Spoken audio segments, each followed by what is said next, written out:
प्रिय माताओं और बहनों नमस्कार। स्वागत है आपका हमारे चैनल भक्ति की बात में। आज हम आपके लिए लेकर आए हैं लक्ष्मी जी की कथा। हेमा के 2 लड़के थे। उसमें से 2 साल का छोटा बच्चा कुंभ मेले में खो गया और उसकी बहुत खोज की, पेपर में छपवा दिया, टीवी पर दिया, पर गांव गांव शहर शहर छान मारा, पर बच्चा नहीं मिला। सारा घर शोकग्रस्त हो गया, मानो जीने का सहारा चला गया। रात दिन हेमा रोया करती थी और उनके पति भी उदास होकर हेमा को संभालने की कोशिश में लगे रहते थे।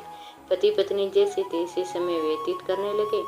एक दिन वे लोग बड़े लड़के की पाठ्य पुस्तक खरीदने बाजार गए। वहां पुस्तक विक्रेता की दुकान पर भेव लक्ष्मी व्रत की किताब देखी। उसे देखते ही उसके 4-5 बहनें पुस्तक की 7-7 प्रतियां ले गए। हेमा और उसके पति को आश्चर्य हुआ। उन्होंने एक किताब खरीद ली और घर पर आए। घर आकर दंपति ने सारी किताब देखी पढ़ी। हेमा पति को कहने लगी, मैं यह व्रत करूंगी। माँ तो दयालु है, दुनिया के रीत से सब कर देखा, पर मेरा लाल नहीं मिला। अब माता जी की हमारी आशा की जोत है, वे प्रसन्न होकर जो जरूर मेरा बेटा मिल जाएगा। मैं पूरे भाव से माता जी को मनाऊंगी, विनती करूंगी, मनाऊंगी। कहते कहते हेमा की आंखों में आंसू बहने लगे। फिर हेमा ने हाथ पांव धोकर मन्नत मानी, हे धन्य लक्ष्मी माँ, मैं आपका भेव लक्ष्मी व्रत 21 शुक्रवार करूंगी, भाव से करूंगी और आपकी 101 किताबें बांटूंगी, पर माँ मुझे मेरे खोए हुए लाल से मिला दो। ऐसा संकल्प करके हेमा गिड़गिड़ाने लगी। बच्चे को खो जाने पर दोनों पति पत्नी जरूरत तो उतना ही बोलते थे, समझो मौन ही रहते थे। अंत हेमा निरंतर जय माँ लक्ष्मी का रटन करने लगे। शुक्रवार आते उसने पूरे भाव से भक्ति से भेव लक्ष्मी व्रत शास्त्रीय विधि से करने की शुरुआत की। घर में 1 साल से कोई मिठाई आई नहीं थी, परंतु शुक्रवार को थोड़ा गुड़ का सीरा बनाकर माता जी का प्रसाद रखा। व्रत करके जय माँ लक्ष्मी का रटन करते करते सो गए। भोर होते ही पहले हेमा को अपने में रंग बिरंगी फवारे वाला बाग दिखाई दिया। वह बाग में उसका खोया हुआ बच्चा खेल रहा था। तुरंत उसकी आंखें खुल गई।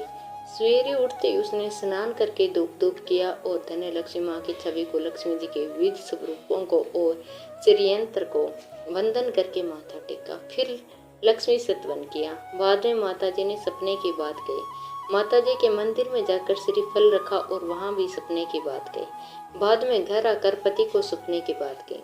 उसके पति ने कहा, जो बाग का वर्णन करती है वे मैसूर का वृंदावन गार्डन लगता है। मैं एक बार वहां गया था, तो चलो हम वहीं जाकर मेरे लाडले को ढूंढेंगे।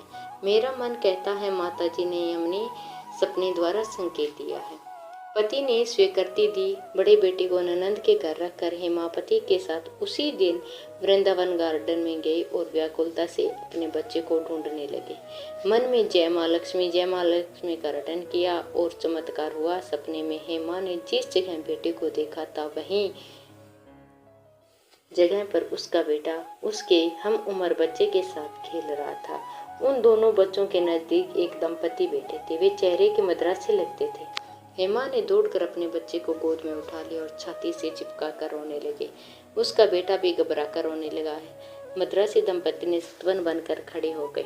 हेमा के पति ने हेमा को सत्तावना देकर चुप कराया। फिर वे मद्रासी दंपति को बताया कि यह बच्चा उसका है, वह कहाँ खो गया था, उसे किस किस रीत से ढूंढा, पेपर के कटिंग भी दिखाए। मद्रासी दंपति ने कहा कि यह बच्चा वे लोग कुंभ स्नान करने गए थे तब ट्रेन में से मिला था। बच्चा ट्रेन में से किस तरह आया उनको मालूम नहीं था, पर बच्चा बहुत रोता था। अंत वे लोग उसे अपने साथ मैसूर ले आए और अपने बच्चे की तरह पालते थे। फिर जरूरी कार्यवाही करके मद्रासी दंपति को बहुत बहुत धन्यवाद देकर हेमा और उनका पति अपने बेटे को घर ले आए। घर में फिर सुख का सागर लहराने लगा। हेमा हर शुक्रवार को शाम को कुछ न कुछ बनाकर माता जी को प्रसाद रखती थी। इस तरह 21 शुक्रवार पूर्ण होते उसने भाव उद्यापन किया और 101 भेव लक्ष्मी व्रत की किताब बांटी। हेमा के पड़ोसी वगैरह सब माता जी के व्रत का चमत्कार देखकर दंग रहे। ऐसा है भेव लक्ष्मी व्रत का प्रभाव। वीडियो को लाइक शेयर जरूर करना और चैनल पर नए हो तो चैनल को सब्सक्राइब करना और कमेंट बॉक्स में हर हर महादेव लिखना।